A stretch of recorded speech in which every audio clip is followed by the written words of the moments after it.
Muhammad Labib Islamic ফজিলত আছে। শাওয়াল মাসের ফজিলত সম্পর্কে নবীজি সাল্লাল্লাহু আলাইহি ওয়াসাল্লাম পবিত্র জবানে মোবারকে ঘোষণা দিয়েছেন। ক্বালা রাসূলুল্লাহ সাল্লাল্লাহু আলাইহি ওয়াসাল্লাম মান সামা রমাদানা সুম্মা আতবা'হু সিত্তাম মিন শাওয়াল কাসিয়ামিদ দাহরি।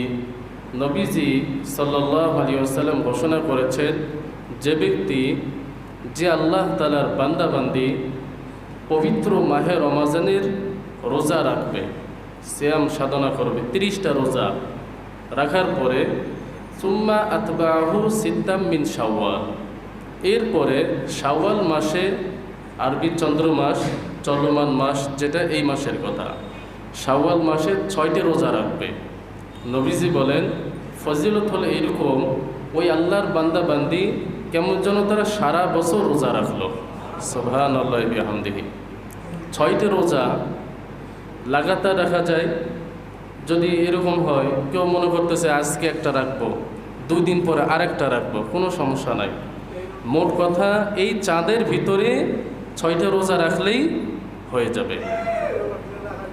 হ্যাঁ হ্যাঁ হ্যাঁ রাখা যাবে। জুমার দিন রাখতে পারেন, জুমার দিন ছাড়া আপনার যেভাবে মন চায় 6টা রোজা এই মাসের মধ্যে রাখলেই হয়ে যাবে।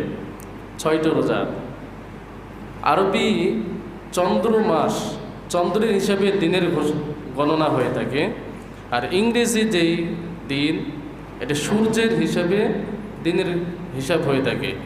সেই হিসাবে 365 দিন হবে ইংরেজি তারিখ অনুযায়ী, আর আরবি তারিখ চন্দ্রের হিসাবে হলে 360 দিনে বছর হয়। 36কে যদি 10 দিয়ে গুণ করা হয় তাহলে 360 দিন হবে। একটি রোজা রাখলে আল্লাহ রাব্বুল আলামিন কমপক্ষে 10টি রোজা রাখার সওয়াব দান করবেন। সুবহানাল্লাহি বিহামদি।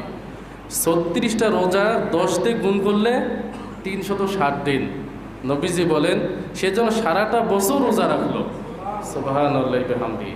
এর জন্য আমাদের যাদের সুযোগ হয় আমরা এই 6টা রোজা ইনশাআল্লাহ রাখার চেষ্টা করব ইনশাআল্লাহ।